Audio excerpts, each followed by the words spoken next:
Chère Madame Landman, les Trente Glorieuses, c'est cette fameuse époque de croissance économique en France. Grosso modo, les 30 années entre la fin de la Seconde Guerre mondiale et le milieu des années 70. Il se passe en France ce qui se passe aussi en Allemagne, où l'on parle de Wirtschaftswunder, miracle économique. L'espérance de vie augmente, le niveau de vie augmente, tout le monde a du travail, on fait des bébés, la consommation explose. Vous savez, comme dans La Complainte du Progrès, la chanson de Boris Vian en 1956. Ah, Gudule, viens m'embrasser et je te donnerai un frigidaire, un joli scooter, un atomixer et du Dalopio, une cuisinière avec un four en verre, des tas de couverts et des pelles à gâteau, une tourniquette pour faire la vinaigrette, un bel aérateur pour bouffer les odeurs, des draps qui chauffent, un pistolet à gaufres, un avion pour deux.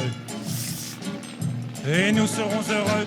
Et en 1979, quelques années après cette période prospère, un économiste français, Jean Fourastier, la nomme les Trente Glorieuses. Dans un livre dont le sous-titre est « La Révolution invisible ». Et oui, parce que sur le moment, personne ne se rend vraiment compte que le mode de vie change. Alors même les Français ignorent parfois que 30 glorieuses est un clin d'œil à la révolution des Trois Glorieuses. Une révolution qui a eu lieu quelques années après la grande révolution française de 1789. Les Trois Glorieuses, ces 3 jours de 1830, les 27, 28 et 29 juillet, ont glorieusement abouti à remplacer le roi de France, Charles X, par un autre roi, Louis-Philippe Ier, désormais appelé roi des Français. Voilà comment une révolution bien visible qui a duré 3 jours a permis de donner un nom à une révolution invisible qui a duré 30 ans. Toujours est-il que ces 30 glorieuses tant regrettées de nos jours n'ont pas été glorieuses pour tout le monde.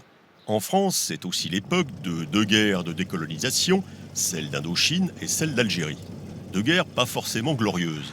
Ces années ont été également synonymes de grande pauvreté pour beaucoup et d'injustice sociale. Et puis, les dégradations sur l'environnement ont vraiment accéléré à partir de cette époque. Voilà pourquoi, avec le recul, certains ont préféré rebaptiser les 30 glorieuses, les 30 ravageuses. J'espère, Madame Landman, avoir répondu à votre question.